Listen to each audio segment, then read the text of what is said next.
O mundo ocidental é construído em cima da sabedoria e tradições dos gregos antigos. O que sabemos deles baseia-se em lendas e anedotas. Os gregos são famosos não só por seus guerreiros, atletas e deuses da mitologia, mas pelo panteão de filósofos.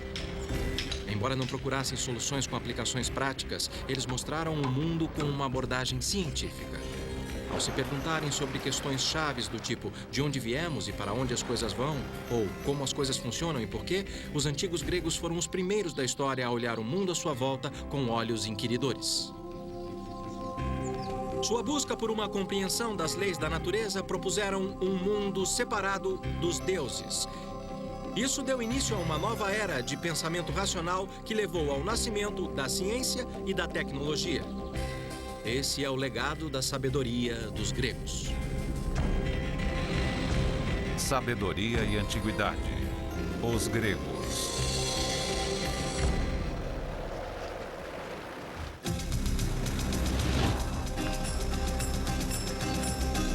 O que hoje é a costa da Turquia já foi o epicentro do mundo grego antigo. Essa região chamada Anatólia foi o berço do Ocidente e o local de nascimento da ciência e tecnologia. O fato de ter acontecido aqui não é nenhuma coincidência. Vários fatores contribuíram para essa primeira visão científica do mundo.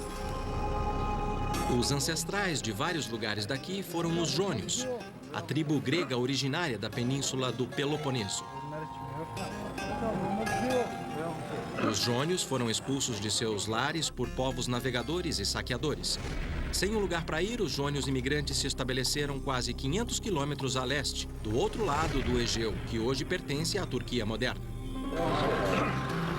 Imagina-se que a migração forçada trouxe um efeito ruim, mas que logo se transformaria em vantagem.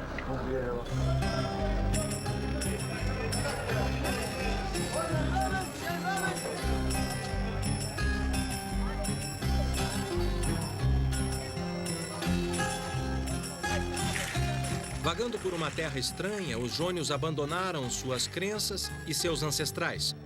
Com o tempo, isso gerou uma abordagem mais prática e racional da vida, pois eles não tinham certeza se seriam expulsos outra vez. Depois de perder tudo quando abandonaram sua terra natal, os jônios se concentraram no futuro e em ideias novas e bem-vindas, principalmente se fosse bom para os negócios.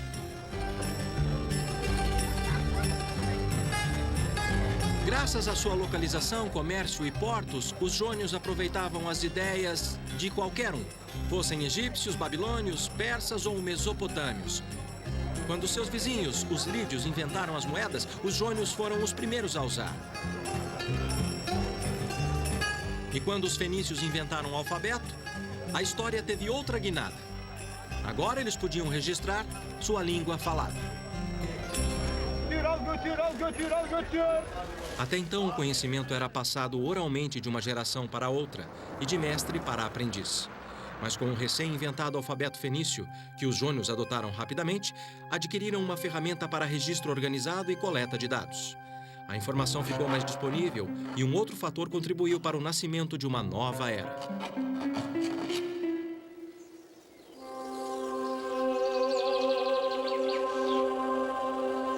Até aquela época, o mundo acreditava ser regido por deuses que expressavam sua fúria através de fenômenos naturais, enchendo os antigos de medo.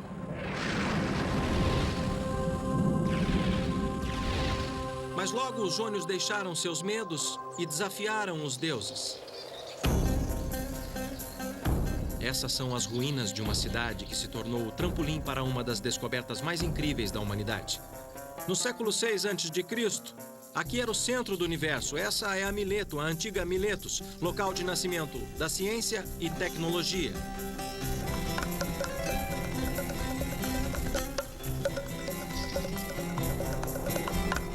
Encravada na colina, o horizonte acena. Livres de seu passado e arrastados para a prática, os jônios devem ter observado. Eu soube de um cidadão de Mileto que viajou pelo Mediterrâneo e tornou sua cidade famosa. Seu nome era Tales. Em suas viagens, ele juntou não só riquezas, como informação. Até onde sabemos, Tales foi a primeira pessoa a descobrir as leis da natureza. o que fez dele o primeiro cientista e o descobridor das ciências naturais. Suas observações revolucionárias e intuição provaram que havia ordem no mundo, não um mero caos criado pelo capricho dos deuses. Durante suas viagens, as mais notáveis para o Egito, Tales combinou suas observações com as deles. Sua intuição o levou a crer que o homem não estava à mercê dos deuses e que a natureza operava como um mecanismo, uma máquina que seguia suas próprias leis.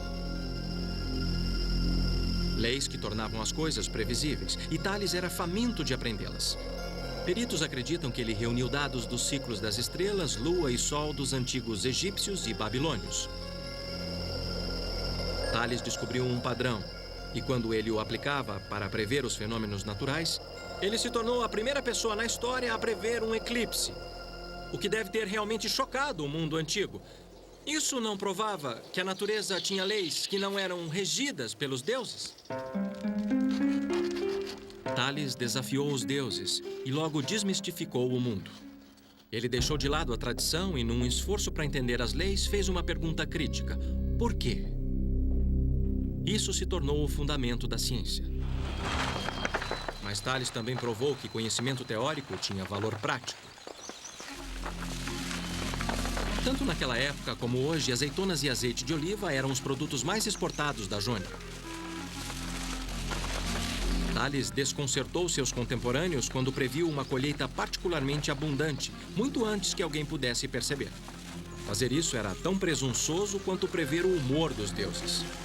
E para mostrar que falava sério, Tales comprou todas as prensas de azeitonas da região muito antes da época da colheita. Não sabemos como ele fez isso, mas sua previsão se tornou realidade. Então, todos os fazendeiros tiveram que ir até Tales para prensar a azeitona e receberam sua primeira lição sobre o valor da ciência. Tales estava cercado de linhas e ângulos tradicionais das fazendas ao redor de Mileto. Suas observações e os padrões similares que ele viu em suas viagens podem ter lhe dado a ideia para descrever o mundo em termos sistemáticos e procurar regras que funcionassem em todos os casos. Os métodos de construção dos egípcios e registros antigos relacionando ângulos, triângulos e círculos podem ter motivado Tales a formular suas próprias teorias geométricas. Tales se tornou o pai da geometria. Suas descobertas formam o núcleo da ciência e tecnologia moderna e descrevem as regras básicas do mundo físico.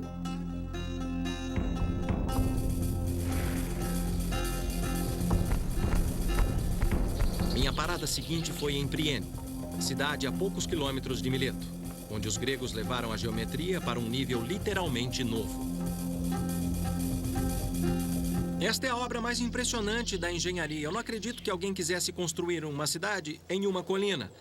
Nem mesmo hoje, mas para os jônios que não tinham gruas ou maquinários para cortar a pedra, ela parece o exemplo perfeito de como eles usaram a geometria para impor ordem em seu mundo.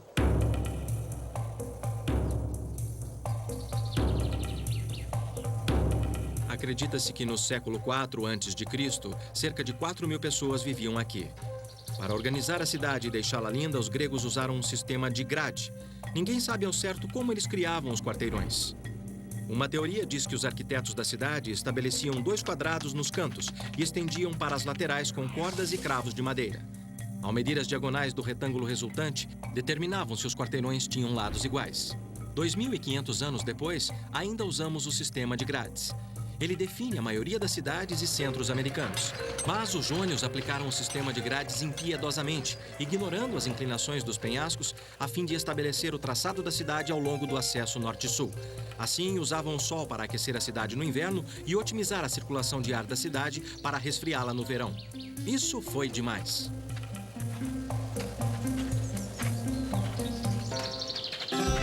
Ao perambular pelas ruínas antigas e colunas quebradas, eu fiquei maravilhado com sua perfeição.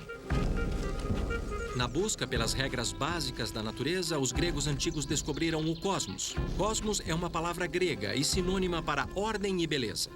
O que para nós é maravilhoso, para os gregos era cósmico. Para Para seguir o trajeto da ciência e tecnologia até seu próximo marco, eu atravessei o Egeu para visitar outro local inovador, onde uma antiguidade foi considerada uma maravilha do mundo. Ela teria sido impossível sem a aplicação da geometria. Com Tales começou uma nova era, na qual os gregos substituíram o mito e o dogma tradicional por uma abordagem crítica, fazendo a pergunta por quê. A observação se tornou mais poderosa que o mito, e a aplicação da regra, o teste final. Agora eu estou na Grécia moderna, na ilha de Samos, uma das ilhas mais prósperas do mar Egeu. A antiga Samos tinha uma economia emergente, nutrida pelo mar. Na cidade antiga de Tagane, agora chamada de Pitagório, devido a um de seus habitantes mais famosos, a questão de armazenamento de água potável suficiente para os cidadãos inspirou uma das maravilhas do mundo antigo. Ela fica embaixo dessa montanha. Acreditem ou não, eles usaram a geometria para construir túnel. Eu estou no túnel Eupalinos, chamado assim em homenagem a um engenheiro que o projetou. Por volta de 522 a.C., os antigos o cavaram através do Monte Castro.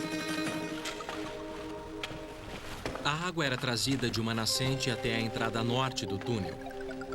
Com cerca de 2 metros de diâmetro, ele percorre um trajeto de 1.000 metros através de calcário puro. Mas o interessante é que ele foi cavado dos 2 lados. Você pode não achar nada demais, mas foi fantástico as 2 partes se encontrarem no meio. Um pouco mais à frente fica o ponto onde as 2 metades do túnel se encontram. Infelizmente, nenhum registro sobreviveu para mostrar como Eupalinos fez. Hoje, a maioria dos cientistas concorda com as teorias de Herão da Alexandria, que viveu no século II a.C. Ali, Herão descreve como Eupalinos fez. Os engenheiros antigos mediram a distância em volta do Monte Castro usando ângulos retos. Ou a distância leste menos a distância oeste era igual a um lado de um triângulo retângulo. A soma das distâncias norte e sul era igual ao segundo lado. E a linha ligando os 2 lados era igual ao trajeto proposto do túnel. Ao estabelecer 2 triângulos menores alinhados em cada entrada, Herão acreditava que eles usavam marcadores para manter o trajeto do túnel. Infelizmente, o trecho do meio do túnel, onde as 2 partes se encontram, está fechado por medo de um desabamento. Mas me disseram que a precisão das medidas é espantosa. O desvio é de apenas 90 centímetros na vertical e 6 metros na horizontal.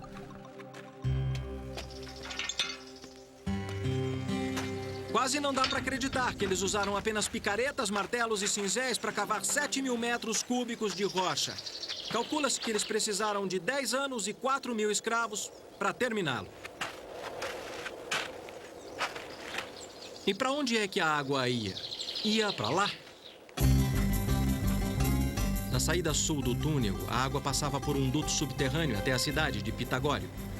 A cidade que ficou famosa não apenas por suas águas refrescantes, como também por seu filho mais famoso, Pitágoras. Ele dizia que conheceu Tales quando era jovem. E como Tales, Pitágoras era um observador ávido. Mas Pitágoras também era músico. Ele tocava lira, um instrumento grego tradicional. A música era e é parte da cultura grega. Observação combinada com música e matemática levaram-no a uma importante percepção. Ao fazer experimentos com apenas uma corda, Pitágoras reconheceu uma relação espantosa. Algumas pessoas consideram Pitágoras um dos homens mais importantes que já viveu. Tudo começou com seu famoso experimento no monocórdio, quando ele abriu os olhos para um fenômeno espantoso. Ele descobriu que o tom de uma corda dedilhada correspondia à sua extensão, e esta é a parte crítica em uma razão que podia ser expressa em números. A teoria de Pitágoras era de que havia uma relação entre os intervalos musicais e a extensão da corda. Ele ligou as consonantes musicais à razão matemática. Essa razão representa os diferentes tons musicais.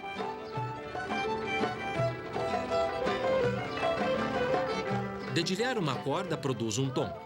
Ao dividir o comprimento da corda pela metade, pressionando a corda no traste de metal, a frequência do som é dobrada e a nota produzida é 1/8 acima. A razão da oitava é, então, 1/2.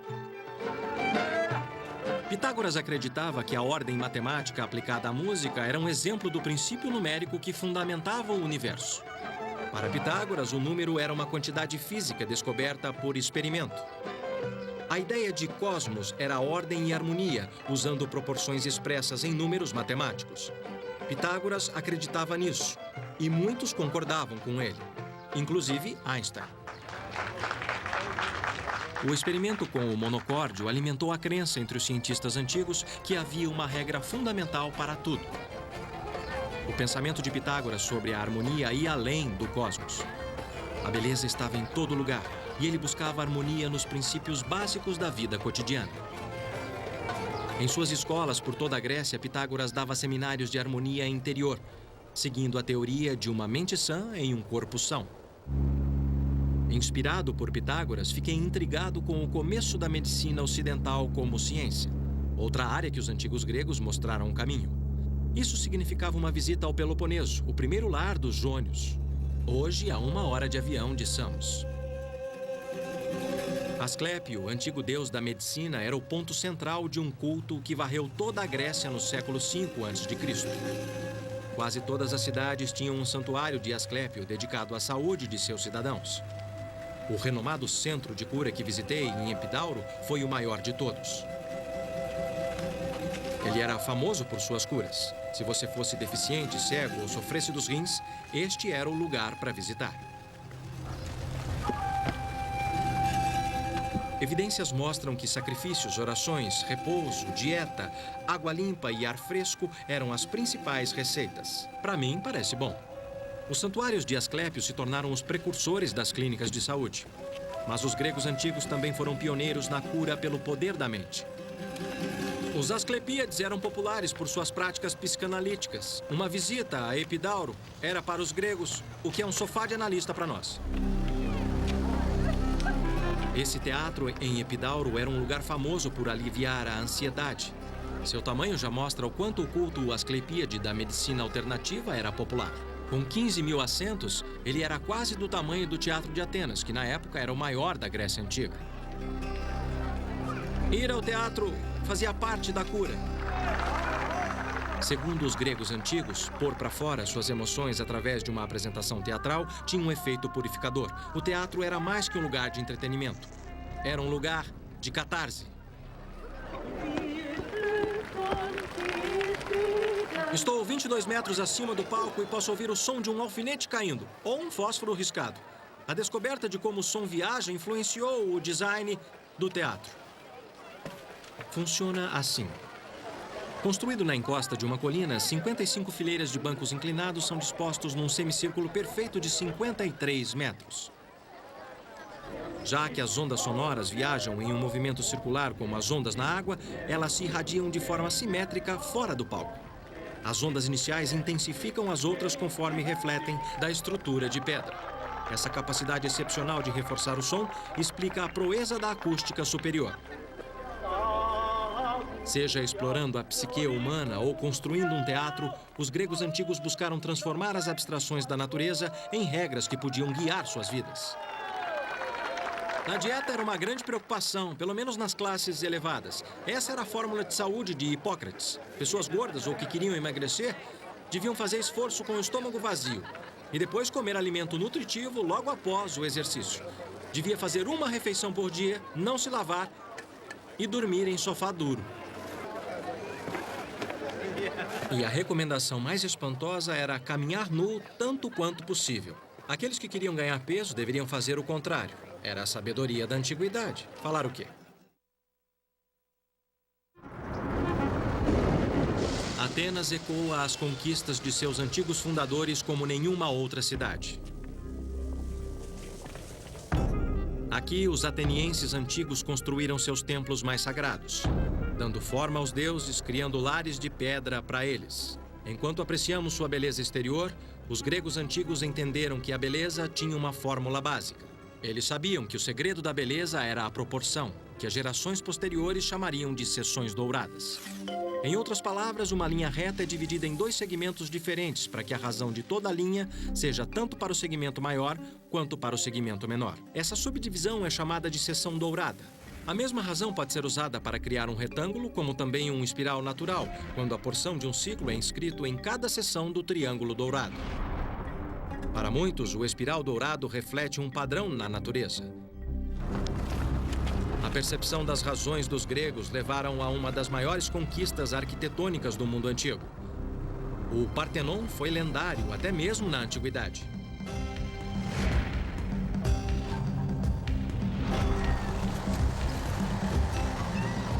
O Partenon deve seu nome a Atena Paternus, a deusa virgem Atena, para a qual ele foi dedicado. Atena era a deusa padroeira de Atenas e também da ciência e tecnologia.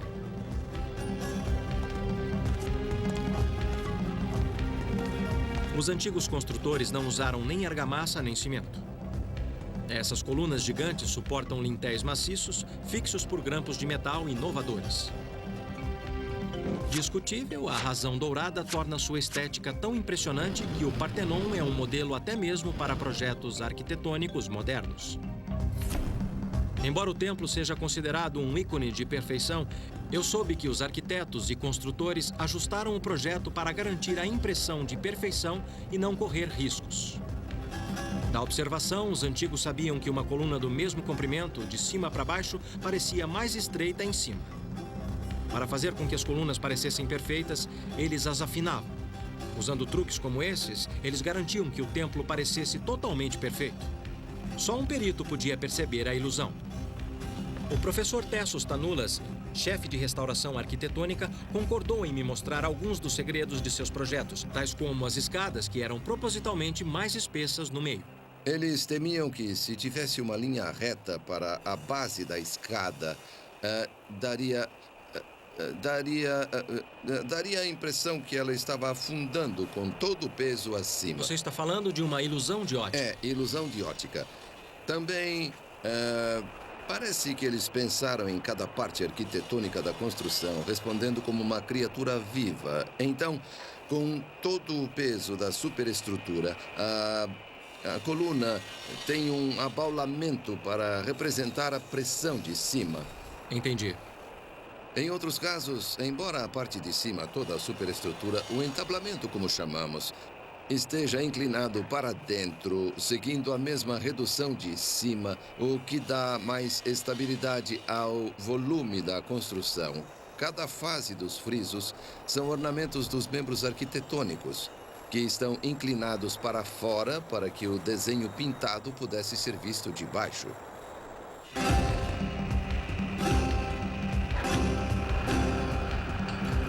O Partenon passa por uma série de reparos.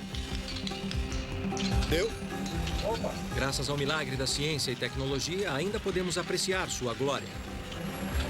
Ironicamente, na mesma época que esse templo foi construído, os gregos antigos também lançaram a base dessas máquinas modernas que agora o restauram.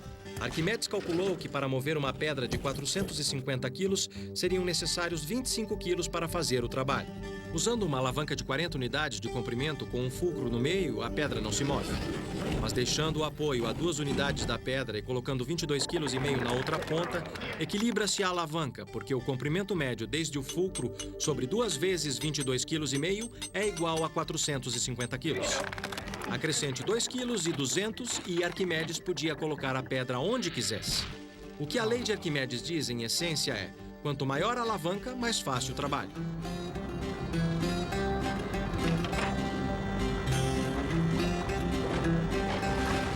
Gruas, polias, roldanas e roscas operam sob o princípio da alavanca. O que Arquimedes descreveu foi a lei da mecânica. De fato, instalações como Pireus e outros portos do mundo que dependem de máquinas têm uma dívida imensa com sua percepção. Arquimedes era considerado o Einstein e o Edison do mundo antigo. Ele se tornou lendário porque inspirou o design das máquinas mais complexas. Como exatamente os gregos antigos vieram a entender os princípios da mecânica e da física, é um mistério que os pesquisadores modernos tentam descobrir até hoje. Em Atenas, eu visitei a 2ª Conferência Internacional de Tecnologia Grega Antiga no Museu de Guerra, onde cientistas e pesquisadores de todo o mundo trocavam suas últimas descobertas. Todos buscando mais pistas, assim como eu.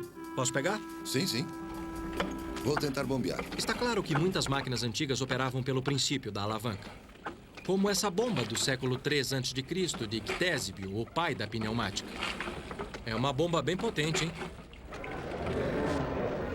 Nesse distribuidor de água sagrada, um ponto pivô substituiu o fulcro, mostrando como os inventores antigos começaram a criar dispositivos mais complexos.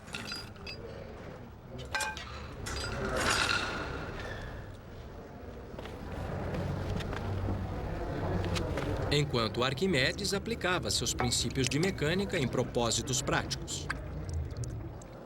Este dispositivo é o parafuso de Arquimedes. É uma máquina simples, mas engenhosa. É simplesmente um plano inclinado em forma de um tubo plástico. Quando o parafuso vira, o plano, o tubo leva a água para cima. Lá vem ela. Os egípcios usaram o parafuso de Arquimedes para levar água do Nilo e irrigar seus campos.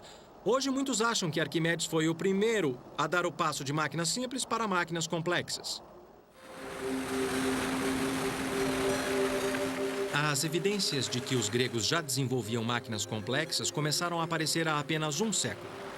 Em 1901, encontraram um navio naufragado na costa de Antiquitera, uma das ilhas Jônias ao sul do Peloponeso.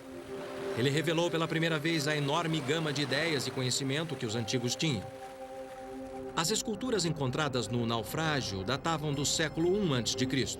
Ofuscada pela beleza das estátuas, os fragmentos de uma das maiores descobertas científicas da história passaram despercebidos até 1976.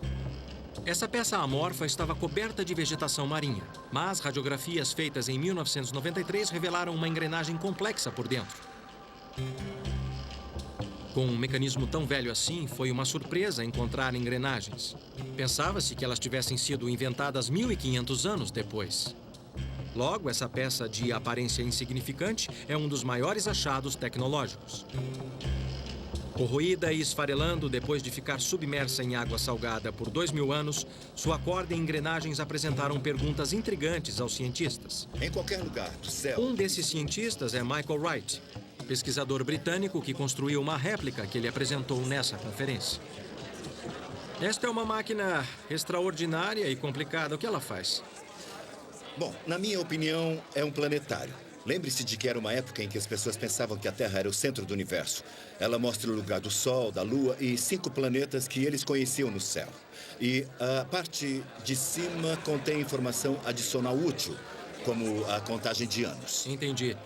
É tão complicado quanto parece. Quantas engrenagens tem aí? Quantas partes móveis ele tem?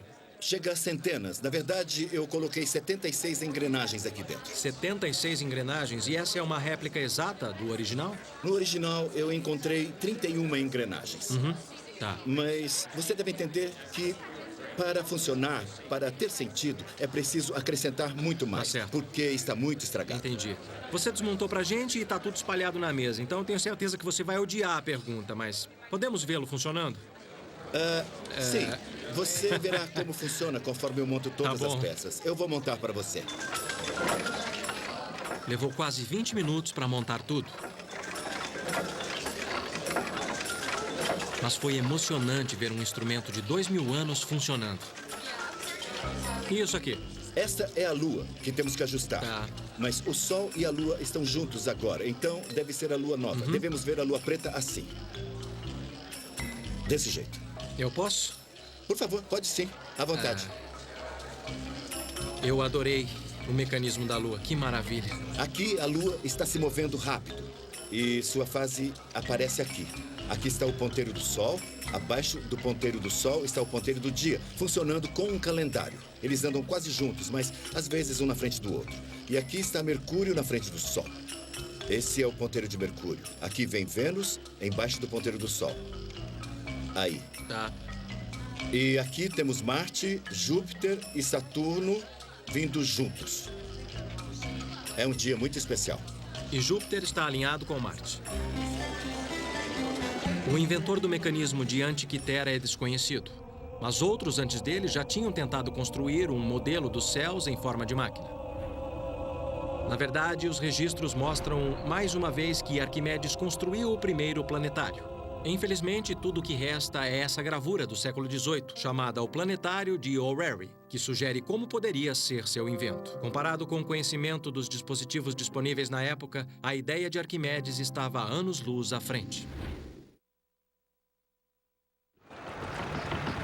Encontrar soluções práticas era uma coisa, mas fazer perguntas ousadas era outra. Quem iria fornecer as respostas se os deuses já não podiam? Uma coisa era dizer que Apolo empurrava o Sol pelo horizonte, e uma outra era perguntar por que os barcos flutuam. Na busca para entender o seu meio, os cientistas gregos antigos ficaram intrigados com a pergunta do porquê alguns objetos flutuam e outros afundam. Se você colocar uma pedra na água, ela afunda. E num espaço confinado como este aqui, ela também derrama água pela borda. O que acontece é que esta pedra está retirando seu próprio volume de água. Isso se chama deslocamento de água. Mas se você colocar um toco de madeira na água, ele flutua. Ele também desloca a água, mas não afunda. Então, o que acontece aqui?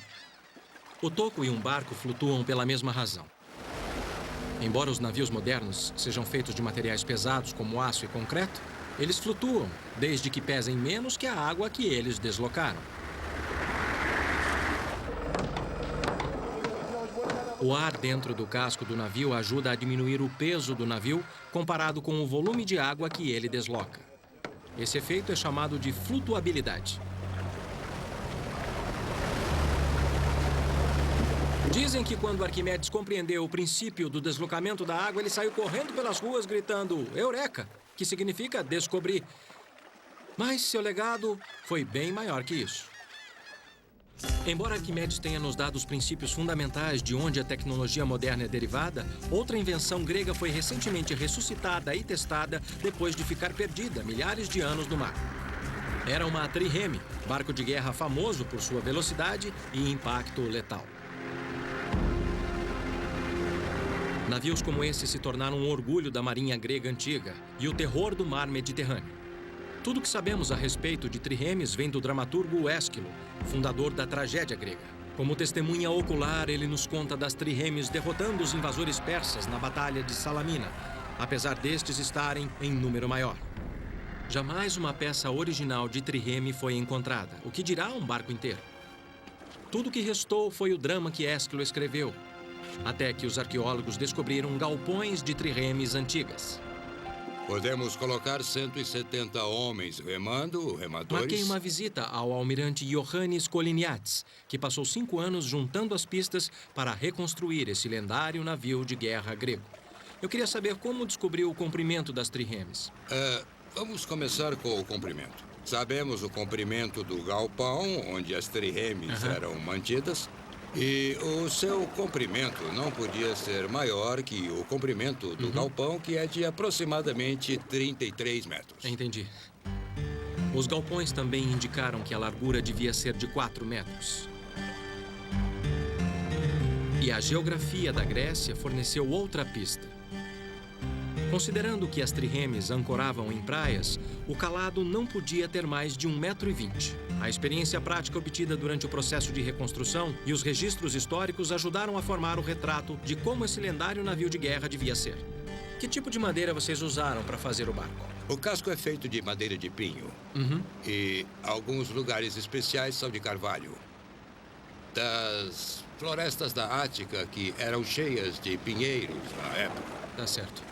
Madeira de pinho e uma quilha rasa tornavam a trireme rápida e ágil, permitindo aos antigos deslizar sobre a água quase como um hidrofólio. Outra fonte crucial para o segredo da trireme é uma lista de suprimentos navais atenienses, encontrada no século XIX. Ela incluía 170 remos, divididos em 62 para o convés, 54 para os convéses do meio e de baixo, e cada remo precisava de alguém para puxar. Parece que era muita gente num lugar apertado. Será que eu posso remar para ver? Sim, por que posso? Não? Vamos remar. Vamos lá. E veja como é difícil chegar ao lugar. É difícil mesmo. Então você imagina como era difícil com 170 homens. Claro, é bem apertado, né? É bem congestionado. E você vai pegar o remo superior. É o mais difícil. É o mais difícil, mas eu sou iniciante, tá? Então eu vou pegar o do meio. Depois que você senta, não é tão ruim, não é? Como vê, então, eu tenho que ter mais inclinação para poder alcançar a água. Aham. E você está mais nivelado.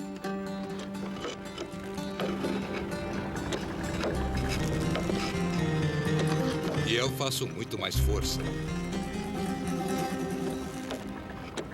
Presume-se que funcionava assim. A trireme tinha 3 bancos de remadores, daí o nome. Cada remador tocava na água num ângulo diferente. O mestre da galé mantinha o ritmo dos remos para fazer com que todos remassem juntos e, ao seu sinal, a trireme podia acelerar como um carro com motor envenenado.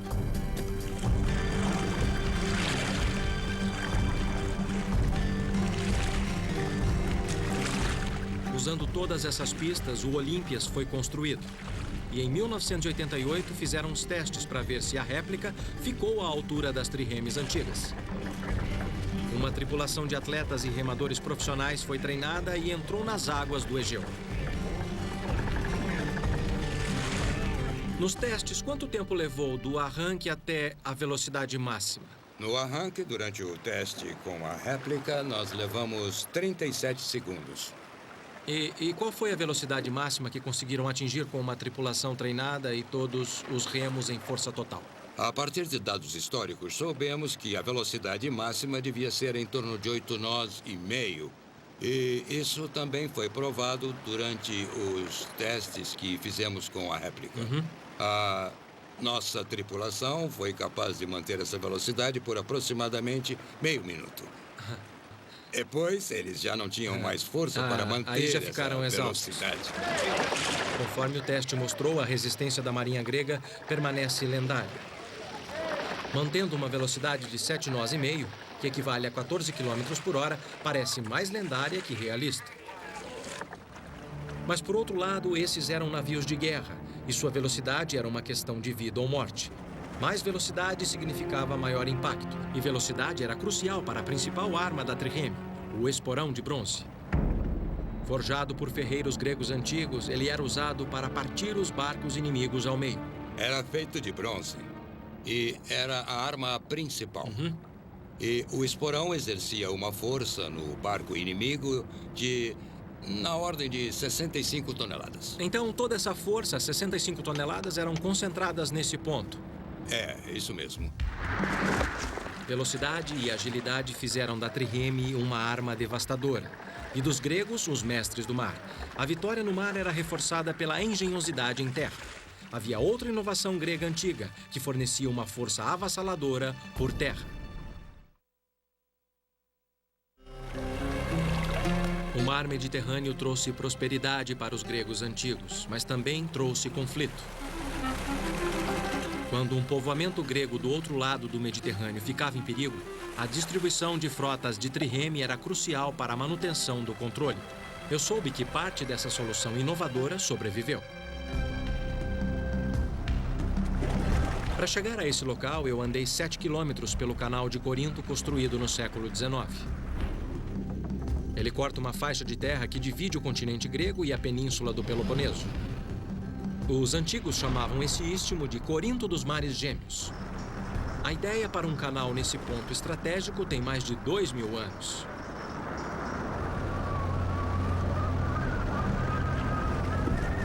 Periander, um dos 7 sábios da antiguidade, foi o primeiro a propor. Mas no fim ele recuou porque temia que isso desagradasse os deuses. Então veio o imperador Nero, que deu início à construção. Mas ele morreu e a construção não avançou. O mais incrível é que o canal de hoje segue seu plano. Fiquei me perguntando se Nero pensou que teria que remover 1.200.000 metros cúbicos de terra para terminar essa obra. Certamente teria valido a pena, pois esta passagem sempre teve um papel importante na história da Grécia para passar de um lado para o outro do Mediterrâneo. Exércitos, mercadorias e pessoas, tudo tinha que passar por aqui.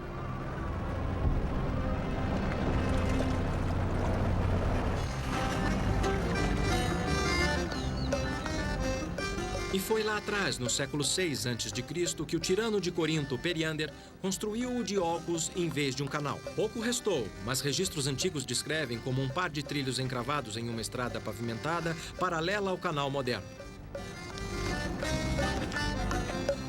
Se você estivesse aqui há cerca de 2000 anos, você poderia ver 170 homens, cada um carregando o seu remo, marchando pelo istmo. Enquanto isso, a trireme era arrastada por terra por este caminho aqui. O Diolcos servia como atalho. 6 quilômetros por terra, em vez de navegar 600 quilômetros para contornar a península, tornou-se uma vantagem crucial na defesa costeira da antiguidade. Eu examinei os sulcos profundos nos trechos que restaram do Diolcos. Frequentemente chamado de a primeira estrada de ferro do mundo, não se sabe exatamente como os trilhos eram usados. Mas seja qual for o método, deve ter funcionado muito bem, porque o Diolcos ficou em operação por 1.300 anos, transportando navios mercantes e de guerra para a grande glória da Grécia. Quase tão grandiosa, outra invenção antiga veio a calhar. Apesar de não ser um triunfo geográfico, ela supriu as necessidades espirituais da antiguidade. Acreditava-se que o ponto de encontro de duas águias marcavam o centro do mundo. No alto do penhasco do Monte Parnassus, lar das musas, fica Delfos, cuja origem da palavra significa útero ou umbigo. Dentro das ruínas do vasto complexo do templo de Delfos, eu encontrei uma réplica do ônfalo, a pedra que simboliza o centro do mundo.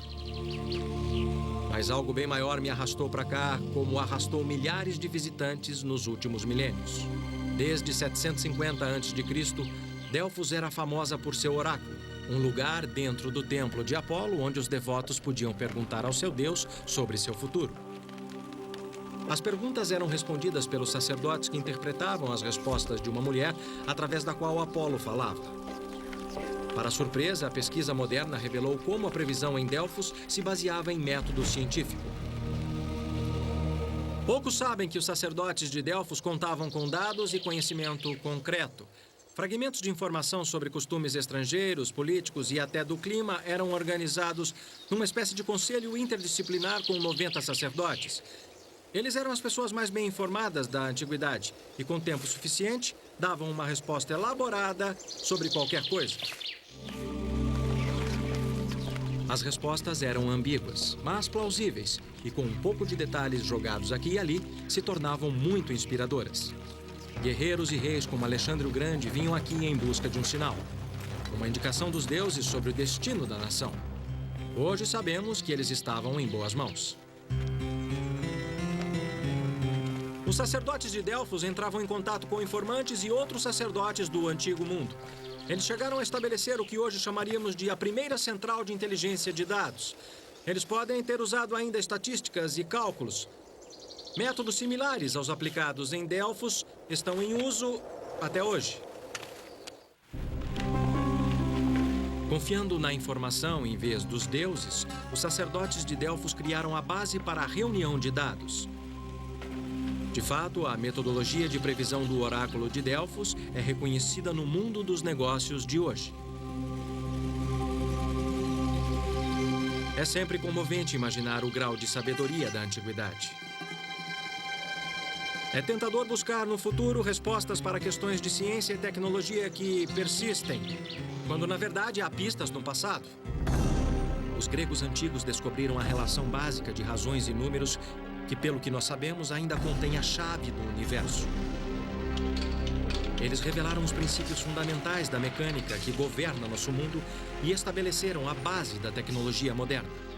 Foram os primeiros a fazer a pergunta crucial: por quê? E exigir uma resposta racional e científica. Em muitos casos, a resposta que eles deram continua sendo a melhor que nós temos.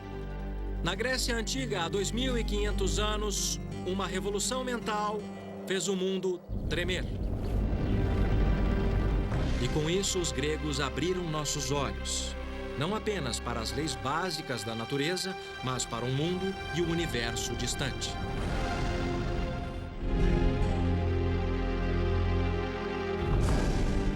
Versão brasileira, DPN Santos.